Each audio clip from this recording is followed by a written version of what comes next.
Mayong adlaw kanyang tanan mga ka-dear friends. Kumusta? Kinina usab ang inyong ubos nga lagad nga si Papa Joe para mahatod kaninyo og lain na sad nga mga istorya sa kinabuhi nga magahatag kanatog inspirasyon. Yes, duha ka istorya ang atong idalit karong adlaw diri sa tuang YouTube channel ang Dear Papa Joe Stories. Yun na pa, bago ka pa diri, ayaw kalimot pag-subscribe sa tuang YouTube channel. Kaya dako kay na siya ikatabang nga mapalambo ug ma-improve pa nato ang atuang content nga sama nini nga mga pinada sa atuang mga kaigsunan para magahatag usab og inspirasyon sa kadaghanan. Ug kung kamo nangita sa mga daan natong mga istorya, inyo ka na makaplagan sa Katabi with Ate Gems ug palihog ug subscribe na lang pod. So di ta maglangay ug ania na ang istorya nga pinada sa tuang duha ka mga subscribers nga sila si Tricia ug si Gwen. Diri lang sa Dear Papa Joe Stories. Oh dear Papa Joe, tagapayo ng puso. Sa bawat kwento, ikaw ang sandalan ko.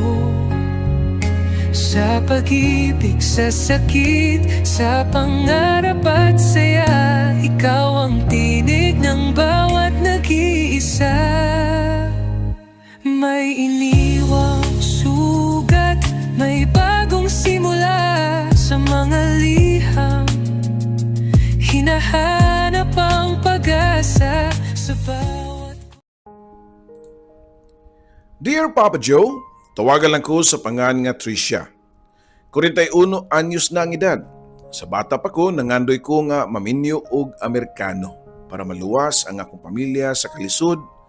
Pero kung kapalaran na ang magbuot, mao gyud na ang matuman. Kay bisag giunsa na nako paminpal og kano, wa gyud ko mablisingi nga maka-afam. Instead, kini man hinuon ang akong bana karon ang nahiabot kanako. Kami gyud siguro ang itadhana sa kapalaran kay bisag unsa na ang klase sa pagsuway ang among nagian pero gipili man gihapon namo nga mag-uban. Nagpuyo ra day ko sa luyo sa inyong istasyonan. In fact, sige ra ko kagiagi diha sa GMA Network Cebu. Sugdan ako akong istorya sa bata pa ko. Nitong laagan pa kay ko. Kauban sa akong mga silingan nga mga bulingit ug dagway parihan nako. Usa nga mong laaganan maupod ang 99.5 RT nga studio. Uso manggod kaayo ang mga greeting sa una. Wag yung milaing i-greet sa una diha sa inyong studio, mga crush na gyud namo Papa Joe. By the way, nagdako ko nga dili kompleto ang akong pamilya. Kay 5 anyos pa ko namatay ang akong papa. 5 ka man nag-igsuon. Ako ra ang babae. Ang akong mama usa ra gyud ka labandera og siya nay nahimo na mong tatay ug nanay. Nagdako gyud in taon ko nga pobre kaayo. Kanang gani nga mong balay ikaduha ra sa puy-anan sa alad sa baboy. Kung mga tugming unom, dala sa akong mama kay magtinandayay na lang mi sa among mga tiil tungod sa kahuot ug magtakilid kay kung maghayang mi di magyud mi maigo o masigo Papa Joe. Nilabay ang mga katuigan o ang akong duha ka mga maguwang nga lalaki nga 13 o 15 na ang ilang edad, di na kaayo manguli sa balay. Kaya adto na lang sila mga tug sa mga jeep tungod sa among kapobre. Di manggod maapas sa among inahan ug provide ang ilang kinahanglan. Naningkamot sila isig pagpangonduktor sa mga jeep nga magpa-dispatcher para makabuhi sila sa ilang kaugalingon para makapalit sa ilahang mga panginahanglan. Ang akong mama, kaya nagtrabaho man siya isip usa ka labandera so sa kadakong kumpanya diri sa syudad sa Sugbo. Mugikan siya og sayo sa buntag unya mo pauli gabi na. Labi na kung puwerteng trapika. Tulin nga naglabay ang panahon Papa Joe. Akong mama, wala na siya kalibutan nga ang iya mga anak lalaki nisulod na diay sa ginadiling bisyo. Samtang ako, nga wapon nagiya, mao nga nakaton kog laag. Bisan asa na lang ko maabot. Ang akong mama, wag yun tayo panahon nga mubanding namo, labi na diri ka nako. Wag gani ko nakahinumdum nga bisan og kausa nga gihag ko sa akong mama or gikisan man lang kung niya sama sa ubang anak nga pinangga kayo sa ilahang mga ginikanan. Wa po ko kasuway nga ni-attend si mama sa mga meeting sa eskwelahan. Naningkamot lang gyud ko ug ako kay gusto ko nga makahuman sa pag-eskwela. Usahay, masuya ko sa akong mga classmates nga pinangga sa ilang mga ginikanan. Unya, kumplito pa gyud ang ilang pamilya. Nay mama ug papa nga nagmahal nila. Nindot kay silang mga sinina, makompare nako sa kuang bati nga sinina ug kumot pa gyud. Makaingon gyud ko sa akong kagulingon nga kamalas ba nako? May pa, wa na lang ko gipakataon ining kalibutan na nga nag-antos na sa kalisod. Bati pa kay kong naong, wa pa'y tarong sinina, paita na lang yun. Nakagraduate ko elementarya sa edad nga 13 anyos. Niyato mga panahon na nagtuog ko nga di ko maminyo kay way lalaki nga makagusto nako kay bati lagi kog naong. Usap na sa rason nga nangandoy ko nga maminyo og foreigner kay di man sila pilian og itsura. Mas gusto gani nila ang mga exotic or also known as igsuon sa itik nga itsura sa usa ka babae. 5'4" ang akong height ug morena ang akong skin. So diha, pasok ang akong beauty Papa Joe. Sa akong pagtuo nga wagi mo punit nako pero sayop day ko. Kay pagbakasyon nako after sa grade 6 nga graduation, so nangigayon din ang uyab nako nga nganlan lang nato sa pangan nga Pablo. Murag ko gi pangilog-kilugan kay kadto pa ko nakadungog og lalaki nga mo diskarte. Wa na ko sugta si Pablo kay di man ko ganahan niya. Di man pud ingon nga abi kay bati kog naw, di na lang sa kumamili. Ikaduhang lalaki nga nanguyab nako kay purti na kong dagan kay nisud ko sa mua og nanirado kay gingiluhan lagi ko. Atong higayon na sa mga lalaki nga magdiskarte-diskarte. Ikatulo, nga nanguyab nako itago lang nato sa pangan nga Jmar. Maura gyapon ang akong gibati niya. Wagi spark, mao nga wa nako sugta. Og sa diyan niabot ang ikaupat nga nanguyab nako naka-decide na gyud ko sa akong kagulingon nga musuway kuno ko aning uyab-uyab. Puwan kadto sa Abril 14 ang akong pangidaron niadto ug pagkasunod buwan sa Mayo mag-15 nako. Diyang gisugot nako ang lalaki nga akong nabana karon. Wa ako magdahom nga pabuntis ko og mga anak sa edad nga 15 anyos. Wa ako nakapahimo sa akong pagkadalaga kay sayo kay ko nahimong inahan. Pero bisan sa pag nakaanak nako, wala gyapon mawa sa akong pangandoy nga makahuman sa pag-eskwela bisan og high school man lang. Pasalamat na pud ko sa akong bana kay supportive kaayo nako. Kay iya ko nga gipahuman sa high school ug dili kay Kutubra High School. Gipaskwela pa jud ko niya og college. Ang mga kaliwat sa kumbana nga dunay kasuya diri nako gisigihan kog libak kay ngano kuno nga mag-usik-usik sa kwarta gasto nako unya biyaan ra kuno nako og makahuman. Samtang nag-eskwela ko di malikayan nga naay mga project unya maapil ka sa grupo sa mga activity or projects. May bawan dayon sa akong mga silingan nga nakikuyog kong mga lalaki nga members sa mga group project o niya libakon dayon ko nga nagbinuang na kuno ko sa kuang bana. Kami sa kong bana, wa na namo tagda ang mga marites sa palibot, wa na mo tubayi ang pagpandaot sa iyang mga igsuon nga wa nakauyon nako. Duha na nga mong anak diha naka-decide ko nga mag-abroad para makatilaw po og kaharuhay ang akong mga anak. Gibiyaan ako kong pamilya pero magpadako kwarta nila. Nakaila ko sa kumbana nga buutan kayo. Pero wa ko magdahom, nga dihang wa ko ni duwa di siya og laing team. Dunay nakabalita nako nga kumbana kay dunay gilapa nga laing karnero. After 2 years abroad, ni pauli ko sa Pilipinas pero wa man lang gani ko tagbuan sa kumbana sa airport. Sukat sa pag-abot nako, di na gyud okay ang dagan sa among pamilya. Kay magsige na may og away, magdinapatay. Hangtod na akong mga anak mapiktuhan sa among mga away. Dito ko nakaingon nga kalisod di ay kung natay anak kay sila ang unang mapiktuhan sa sitwasyon sa mga nag-asawa. Nakita gyud nako ang trauma sa akong mga anak, labi na magdinapatay naming duha sa kumbana.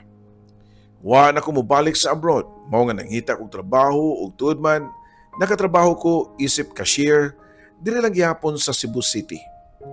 Daghan ako ga nakasalamuha nga tao ug didto akong nabuhat ang pagbaw sa sala sa ako ang bana niadtong nagtrabaho ko sa abroad nga namabay siya. Naguyab-uyab pug ko kay gusto ko nga ipakita sa kong bana nga di ay lalim ang imong partner ni duwa og laing team. Sa akong gibuhat mas nisamot kagubot ang among pamilya kay nakibaw man ang akong mga anak ug sa ilang pananaw ako ang bati. Ako ang sad-an. Nasuko na ako kong mga anak. Mao nga nakahukom na lang ko nga undangon ang akong paguyab-uyab sa lain.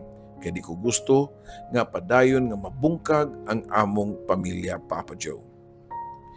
Nakarealize ko nga what if mapareho sila nako sa akong pagtubo nga puno sa mga pangbuli o pagbiay-biay sa eskwelahan kay lagi wa ko'y papa. Way mo laban nako kung hilabtan ko. Wa ko'y amahan. Busy sa pagpanlabada akong inahan. Di ko gusto nga makabuwag-buwag mi. Di ko gusto nga ultimo sa ilang PTA nga meeting why maka-attend. Ang akong una-una, duha ka mga anak ra gyud nako kay hatod kuha gyud na nako sa eskwelahan para ma-monitor nako, Papa Joe.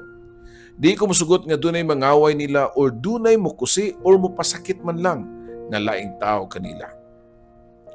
Kaluoy sa Ginoo mga butan man pud ang akong mga anak. Mga utukan pod kay naa sila mga good achievements sa school. Sa pagkakaroon ang akong eldest kay minyo na o dunay anak. Nagtrabaho siya sa usa ka company sa IT Park. Samtang ang akong youngest first year college na pod. Malipayon na lang ko kay giingnan ko sa akong eldest nga kutob siyang mahimo magbinutan siya sa iyang asawa kay di siya gusto nga makasinati ang iyang anak og trauma sama sa ilang naigian sa una. Kaluoy sa Diyos, Papa Joe, peaceful na kayo ang among pamilya, kauban sa among usa ka apo. Papa Joe, nagsuwat ko nimo kay ganahan nako i-share ang akong kaagi bisan og shortcut o dili kayo detalyado. Pasensya na lang, kay dili manguko ka mao mo suwat. Ganahan lang ko nga mo share kay follower ko nimo. Sige kog paminaw nimo before ko matuog. Daghang salamat, imong silingan, Tricia. Oh dear Papa Joe, tagapayo ng puso. Sa bawat kwento, ikaw ang sandalan ko. Sa pag-ibig, sa sakit, sa pangarap at saya, ikaw ang tinig ng bawat nag-iisa. Lain na sad nga istorya itong basahon. Diri sa ato ang YouTube channel, ang Dear Papa Joe Stories. Istorya ni Gwen. Mayong adlaw nimo, Papa Joe. Dili ko tantong maayo mo narrate or musuwat og istorya. Pero unta, masabtan nimo og sa imuhang mga listeners ang ako ang kaagi. Papa Joe, usan ako sa imuhang mga listeners sa Barangay RT Days pa. Halos kada adlaw ko nga gapamati sa imuhang true to life stories through YouTube. Ug siguro mao na sad ni ang time para ipadala nako nimo ang akong kaagi ug usa sa mga makuhaan og lessons sa imuhang mga listeners. Tawagan ako sa pangalan nga Gwen. 20 anyos na og taga Negros Occidental. Sakto lang among kahimtang sa kinabuhi. Akong papa usa ka fish pond caretaker ug akong mama usa ka housewife. Year 2021, month of December, namatay si mama. Namatay siya sa sakit nga liver disease. Sakit kayo sa mong part na mo. Labi na sa mong papa. Ato nga time, Papa Joe, masukod kung unsa ka sakit nga mawad-an ka og inahan. Ato nga time, Papa Joe, nagidad pa ko 15 anyos. Ug ani nga time, junior high school pa ko niadto. Sa diyang namatay si mama, ang ako ang maguwa nga babay ang gaatiman sa muang manag-igsuon, since si papa layo og trabaho. Upat na mi ka manag-igsuon og ikaduha ko. Fast forward, Papa Joe, March 2024, ni graduate ko sa senior high school. Ug tungod lagi sa kalisod ani nga time, wa na ko nakaskwela og college. Si papa ra ang may trabaho ug gabuhi namo kay lagi ang ako maguwang wala pay work. Siya mga nagatiman namo nga manag-igsuon ug naa pa mi mga igsuon nga gagmay pa, bata pa para amo ang biyaan. Sumauto naka-decide mi nga after nako makagraduate og senior high school, ako ang mangita og trabaho. Nasabutan namo sa akong maguwang nga ako ang muobra og siya ang magpabilin nga magatiman sa mong duha ka mga manghod kay mas gusto nako ang trabaho kaysa magpabilin sa balay. First day of July 2024, nilarga ko para manimpad sa Cebu, kauban sa akong igagaw nga si Sheng. Nami kaliwat sa Cebu kay ang mga igsuon ni Papa tuwa man sad sa Cebu nagpuyo. Ug siya ang nipasalig nga samtang wa pa mi trabaho sa iyahalang usa mi mo puyo. Pag-abot na mong Cebu, pagkaugma ana dayon nang apply mi ni Sheng sa ka bakery. After na mo nagpass og biodata, interview raman dayon pagkaugma. Dayon gipasugod nami og trabaho. Bilang first timer nga nakasuway og trabaho dili sayon. Naay kausaan na during shift nako gipastop ko og trabaho kay gipaadto ko sa office. Sige ko ka short kung mag-inventory. Makahugno gyud kay pilara gud ang akong sweldo unya. Kaltasan pa gyud sa short sa ako ang inventory o during sa inventory nako. Sakto man akong trabaho pero kanilaging dili ta magustuhan sa baker og dayaon ang pan nga ilang gibuhat. Nagsige na lang kog ingon ato nga sitwasyon nga o sige lang ingon ato nga sitwasyon mo nga naka-decide ko nga mopahawa na lang og mangita na lang og laing work. Usar gyud ko kabuan sa bakery kay di na nako maantos. Okay raman unta sa ako ang gamay nga sweldo. Pero kung kontrahon og dayaon sa kuyog sa trabaho, ang dili gyud nako makaya. Month of August ni pahawa ko.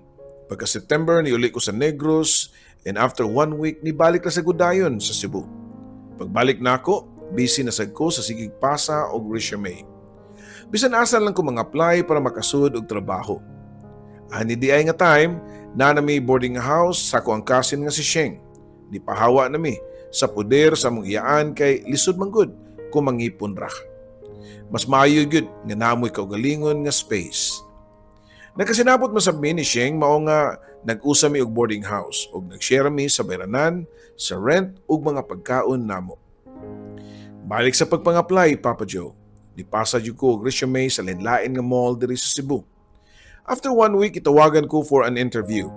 Human sa interview, kalitra nitawag si tita. Katong among gipuy-an pag-abot na mong Cebu. Ang among boarding house di ay kay duol ra gyud kaayo ortupadra sa ilaha. Iyaha kong gitawagan o gipabalik kay lagi iyaha kong dalhon sa balay sa iyang amiga kay namatay ang papa. Papa sa iyang amiga. Nikuyog ko sa kong tita o diripod nako na kaila-ila ang lalaki nga malas sa akong kinabuhi pero naghatag og blessings na sad sa akong life karon. Padung sa boarding house namin nagian nga salon. Sakto sad sa pag-agi namo. Ang tagiya sa salon nga si Ate Jen na ay gitawag nga lalaki. Niapil pod og tawag si tita sa mga lalaki. Nakadungog ang lalaki nga nibalik dayon sing agi. Akong nahimamat ang lalaki ug akong nahibaw-an nga manager di ay siya sa lending nga giutangan sa kuang tita. Ang rason nga iyaha kining gitawag kay ang katong lalaki di ay gusto makigila-ila nako. Dugay na di ay nakabantay ang maong lalaki nako nga dugay na siguro siyang nakagusto sad kanako. Pero ako, kadto pa ko nakabantay niya. Itago lang nato ang lalaki sa pangan nga Dos.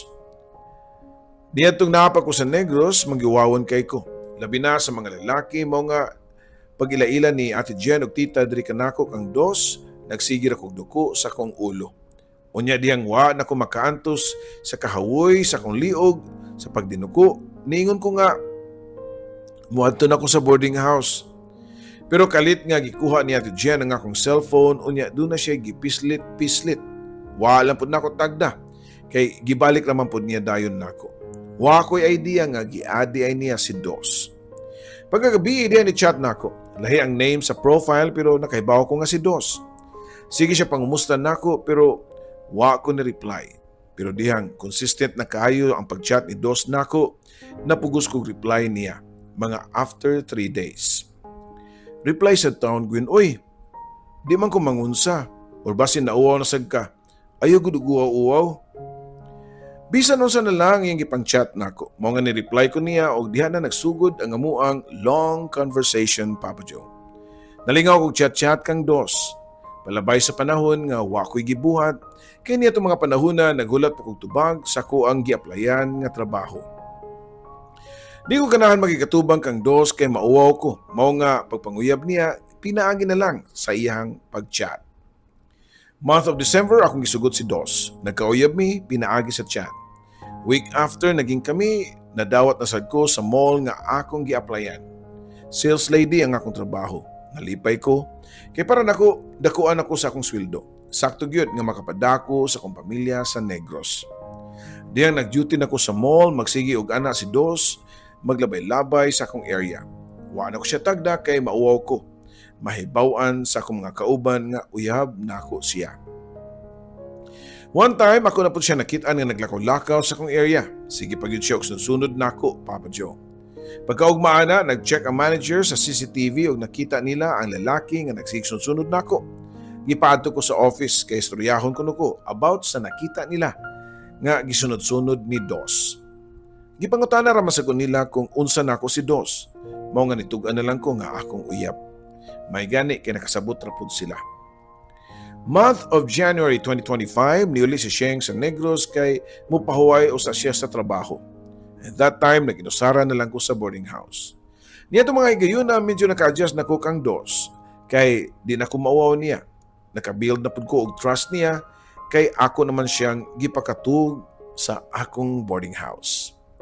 Nanangit ko sa kong papa sa Negros kung okay ba niya nga mag-live-in mi ni Dos. Pero wa sila musugot sa kong papa ug akong mga maguwang.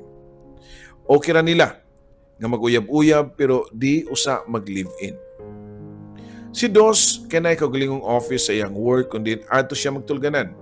Ako siyang gitugtan nga makatug sa kong boarding house twice a week. Bisan og layo ang akong pamilya pero nitugan ko nila sa tinuod sa among relasyon ni Dos. Open ko sa mga tao.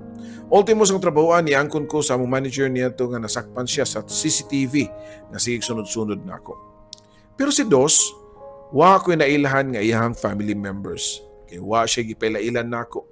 Usa ra gyud ang iyang gipailailan nako nga iyang cousin ko no, nga kauban ra pud niya sa work. Twice a week, matug si Dos sa akong boarding house ug di ko mamakak nga moingon nga why nahitabo namo. Siyempre, nainitabo na mo. Bisan pa sa sinugdanan, mahadlok ko nga itugyan ang akong kaugalingon niya. Kay wa pa ko makailan niya. Pero tungod kay love na nako siya, ug dako na pud ang akong pagsalig niya, akong gihatag ang tanan, Papa Joe. Mao na ang routine. Kada katug ni Dos twice a week sa akong kwarto. Doon na gyud mahitabo nga panagbugno sa leon ug karnero. Nagpadayon og ingon adto ang routine hangtod paglabay sa pila ka buwan, April 2025, diyang wa na mo bisita ang akong binuwan nga sakit. At first, denial pa ko nga buntis ko. Until one time nakadecide ko nga mag-PT. Unang result sa PT, negative ra. Mao nga wa na lang nako panumbalinga. Pero niabot ang month of May, wa gyapon ko tunghae sa ko ang monthly period. Mao nga gikulbaan ako kay what if mabdos gyud ko. Bago para ba ko sa trabaho, unya nga akong manager nagplano nga i-promote ko pagka OIC. Gikulbaan na pud ko, magpiti ko pag-usab kay kung mabdos ko, unsa may akong isulti sa akong pamilya sa Negros. High blood ra ba ang akong amahan? Usaon man sulti ko pa sa akong kagulingon. The more nga padugayon nako, mas magtubo ang akong gibating kakulba. Mao nga nagpakaisog na lang ko. Pagpa-check up sa clinic og didto, confirm nga nasudlan gyud ko.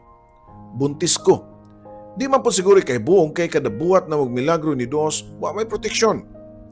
Di pa ko ready nga mahimong inahan, pero kay ako manggisudlan at tubangon nako ang resulta. Una na akong gitawgan para pahibawon sa bad news mao ang akong ate sa Negros. Na-shock in town siya kay wa man sila kabalo nga nagpakatug og lalaki sa boarding house. Daghang gisulti si ate nga mga yaw-yaw o kasaba pero gidawat nako kay ako mang sala. Sala nako tanan. Wa nako paibaw si Dos kay gipaabot nako ang schedule niya nga matug sa akong boarding house. Tuod man, after pila ka adlaw niabot si Dos. Ako din gisulti niya ang balita. Nagpa-check up ra ba ko sa clinic og buntis ko, Matod ko pa niya. Giobserbahan nako yung reaksyon ug matod pa niya happy siya. Pero murag di man ako, wala ko makita sa iyang panagway, Papa Joe. Unsay plano nimo aning akong gibuntis? Pangutana ko pa ngadto niya. Pero gitubag ra ko niya og ikaw, so may plano nimo? Ikaw akong gipangutana kay ikaw may papa aning akong gisabak. Pero igo ra niya kung giingnan nga, aw kung si plano nimo, mao sa akong plano. Nagagada siya nako, murag kog na down kay lahi ang akong gustong iyang isulti. Nagpaabot ko nga moingon siya nako nga mag-uban tagpuyo o magpakasalta. Pero wa gyud na niya gibuhat kay mag-agad ra ko siya nako. Walay plano si Dos, mo nga naka-decide na lang ko nga mupauli sa Negros para adto manganak. Kadto nga idea nako, okay para ni Dos. Siya pagani ani offer nga ihatod ko niya sa Negros para mga tubang sa kuang amahan. Pagabot na mo sa Negros, sa among balay, maayo ra nga nakikatubang si Dos sa kong papa. Igor ako naminaw sa ilahang istorya. Daghan og mga pasalig si Dos sa kong papa, tito ug kang tita. Nagstay siya og 2 days sa mua and then after ana nananghid na nga mobalik og Cebu kay gipangita na siya sa iyang amo. Before siya nilarga, daghan siya gipromise nako nga magpadako na siya kwarta para sa akong mga needs sa akong gimabdos. Diyan nakabalik nag Cebu si Dos, wa siya nagpadaog kwarta. Mauwa po ko nga mangayo, maong akong ate, akong igsuon, ato kong mangayo. Muchat akong ate kang Dos para mangayo og kwarta. Muhatag raman po siya. Pero namatikdan ni ate nga kung dili pangayuan, di saan mo padala. Di ba dapat automatic unta ang iyang suporta kay mao may iyang saad before siya nilakaw? Gwen, murag naalagi na yung red flag si Dos. Matod pa sa kung atin nako. Unsa man te? Basta, something anak niya. Unsa may sulti siyang family? Unsa may namatikdan nimo sa iyang mama ug papa? Buhi pa ba ay mga ginikanan?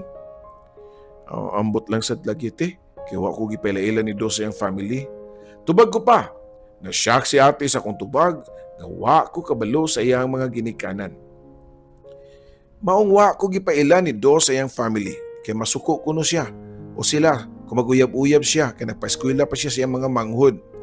Tugan ko pa nga to kang ate. Murag dunay lawom nga gipinsar si ate. Nagduda siya kang Dos nga duna ni bakak nga gitaguan. May pa si ate kay nakabantay. Ako, na kami kasigi kuyog ni Dos, wagi ko idea kung unsay tinuod niyang pagkatao. Bisan og nagduda namin ni ate sa pagkatao ni Dos, padayon lang gihapon ang among communication. Pero murag dunay nausab niya. Init na siya kung maghila ko, wa siya paki. Unya, di na po siya muuna og contact nako. Nahinumduman nako sa una niya itong naapa ko sa Cebu nga kada Saturday o Sunday, wa siya permi kay muli siya sa ilaha. Kay papulion ko na siya sa iyang parents. Bisan og gamay, wa ako ipagduda niya. Salig lagi ko. Ug nituor ako tanan niyang gisultin nako. Nagbalik among communication unya ni pasalig siya nga mobisita nako sa Negros. Moana ko diha karong August, matod pa niya nako mong nalipay kay ko. Excited ko nga moabot ang August pero wa siya na dayon. Ni promise na pud siya o October pero wa lang gyapon niabot. Ang mga tao nga nakabaw sa akong sitwasyon nagsugod nagduda nga basin pamilyado nga tao si Dos. Basin na asawa sa Cebu mao nga igo na lang sa pagsaad-saad. Niabot ang buwan sa December, mao kining buwan nga gipanganak nako ang healthy baby boy. Happy kay ko kay nakalingkawas nagyud ko sa akong pagbuntis. Nanganak ko nga ate ra ug duha ka iyaan ang kauban. Wa si Dos kay iyahang sulti nga di mosugot ang iyang amo nga daghan pa kunog trabaho sa opisina. Okay naman ni noon kay iya manggasto tanan Papa Joe. Ang akong ate ang nag-asikaso sa birth certificate sa kong baby. Dito po niya nasayra na pagkatao ni Dos.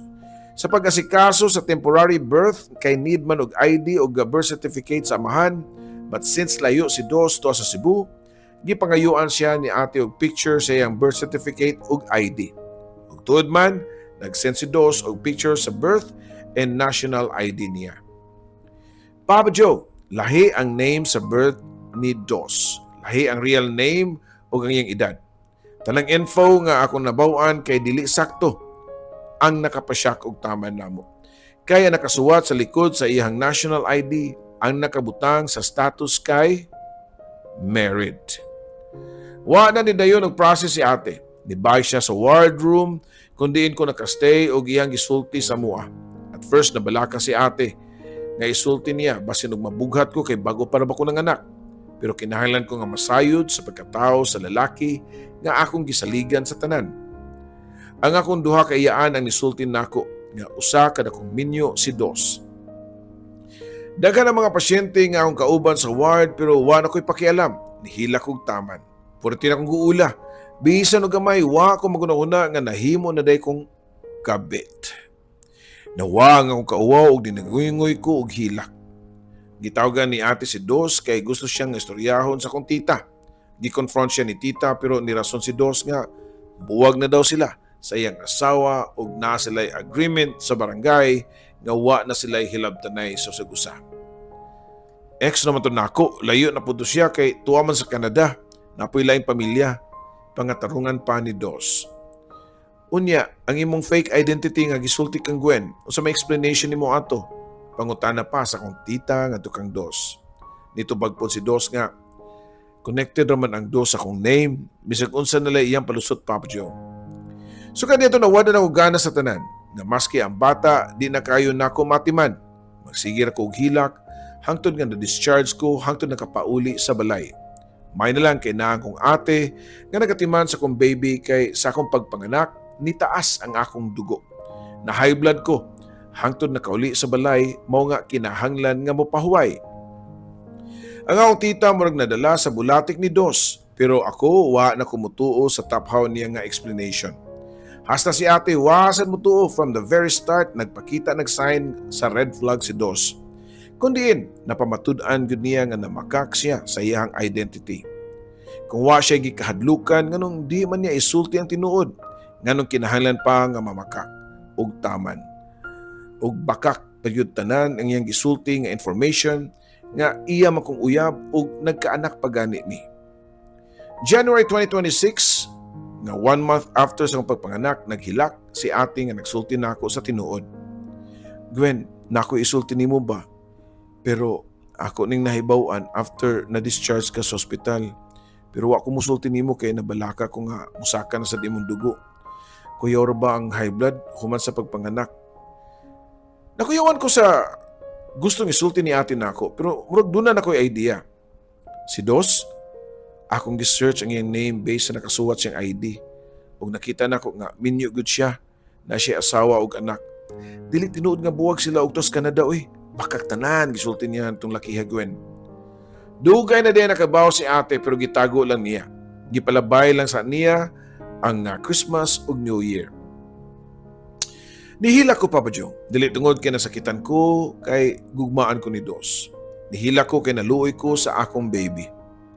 Ningon manggod si ate nga kung may bawaan sa asawa ni Dos nga nagkaanak ko basin mapriso ko kay naamang yung ebidensya nga naami anak. Pagkaibaw sa kong papa nasuko siyang taman kang Dos. Di nagikuno angay pang magpakita kay basin iya pang mapatay.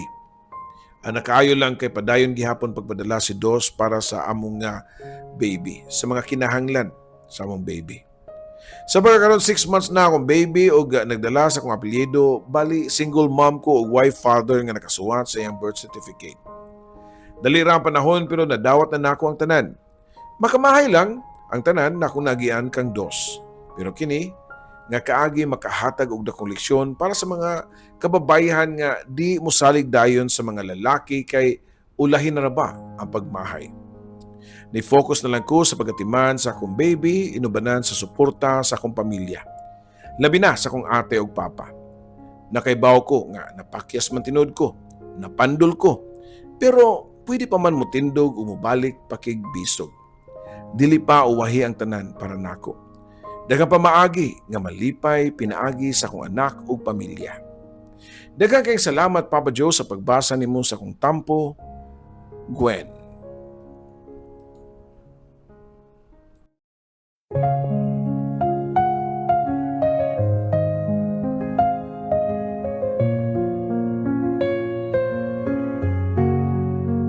Sa bawat liham aking sinulat, puno ng lungkot, saya at pangarap. Sa radyo mong tahanan ng kwento, Papa Joe, ikaw ang aming kakampi sa mundo. May luhang pumapatak, may ngiting bumabalik sa tinig mong kay lambing. Kami iyong pinapahid. Oh dear Papa Joe, tagapayo ng puso. Sa bawat kwento, ikaw ang sandalan ko. Sa pag-ibig, sa sakit, sa pangarap at saya, ikaw ang tinig ng bawat nag-iisa. May iniwang sugat, may bagong simula sa mga liham. Hinahanap ang pag-asa sa bawat kwento mong pinakikinggan. May aral at saya na hindi malilimutan.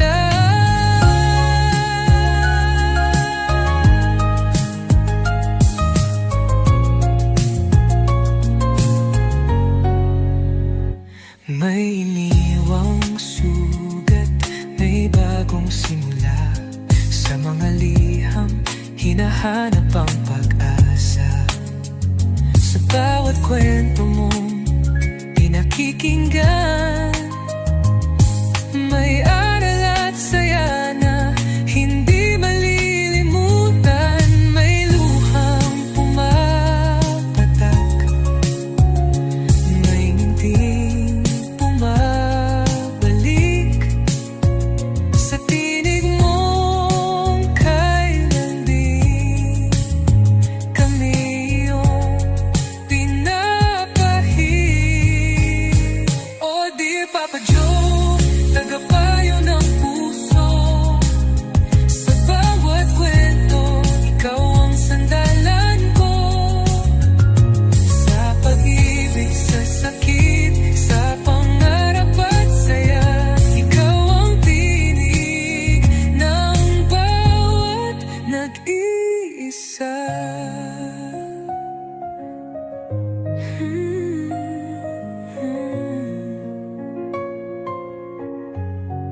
Sa alon ng radyo, tinig mong gabay, nagbibigay pag-asa sa bawat buhay. Kahit saan man kami dalhin ng mundo, ikaw ang kaibigang laging nandyan, Papa Joe.